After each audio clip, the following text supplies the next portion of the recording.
Friends and welcome to our channel daily news update.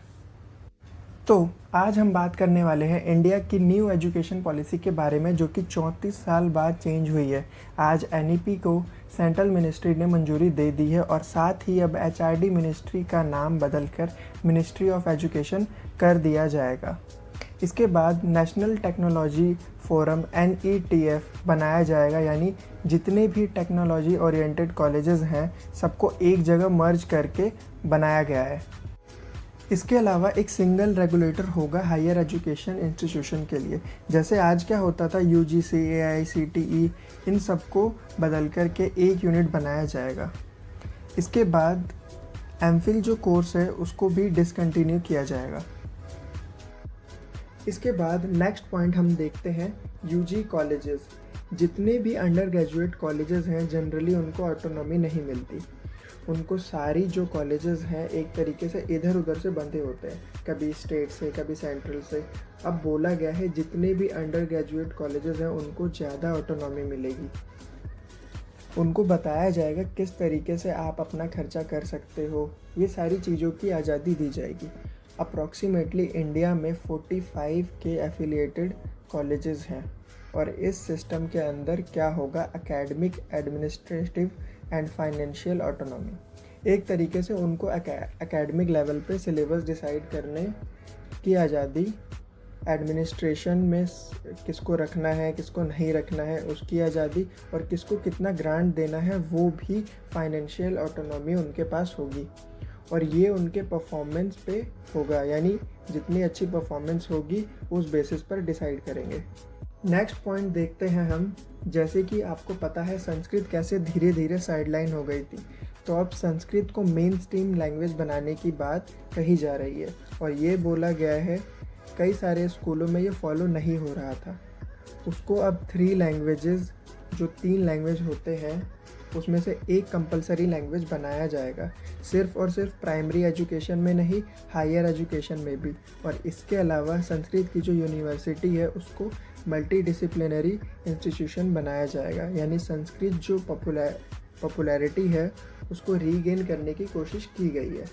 तो अब next point की बात करते हैं।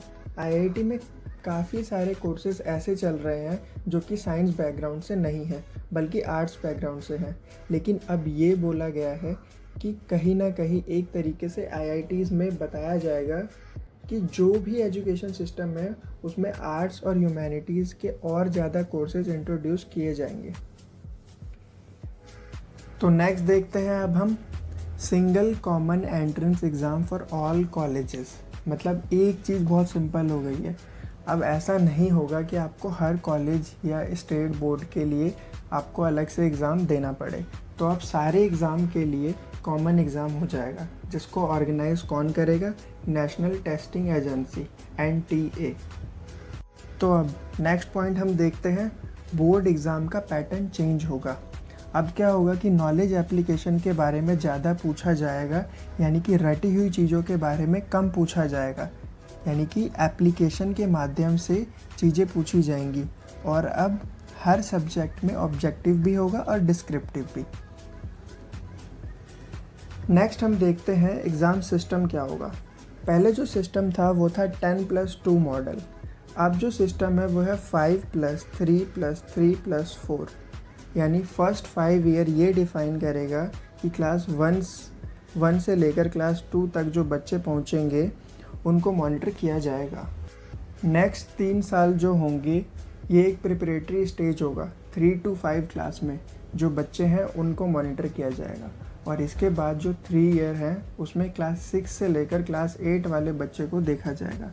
एंड लास्ट जो 4 ईयर होगा वो सेकेंडरी स्टेज होगा, यानी 9 to क्लास 12 तक होगा। यानी एक बेसिक लेवल पर चीज़ों को बांटा गया है और स्कूल के अंदर कोई भी ऐसा सिस्टम नहीं होगा जिसमें बच्चों को स्ट्रिक्टली डाला जाएगा।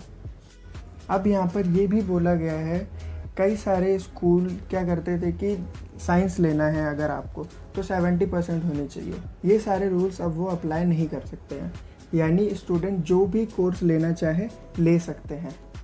ये सिर्फ स्टूडेंट की मर्जी हो गई। और अब 6% जो GDP है वो एजुकेशन पे खर्च होगी, पहले 4% होती थी। तो नेक्स्ट पॉइंट है मल्टीपल एंट्री एग्ज़िट। इसमें क्या होगा कि जो अंडर ग्रेजुएट में हैं उनके लिए मल्टीपल एंट्री और एग्ज़िट डिसाइड की गई है।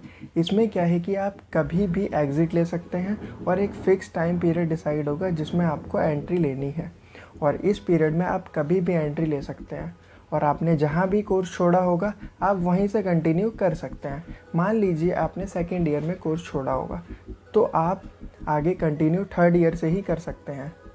इसमें क्या होगा, फर्स्ट ईयर में आपको सर्टिफिकेट दिया जाएगा, सेकेंड और थर्ड ईयर में डिप्लोमा दिया जाएगा। इससे क्या होगा कि आप कभी भी एंट्री ले सकते हैं और कभी भी एग्ज़िट ले सकते हैं।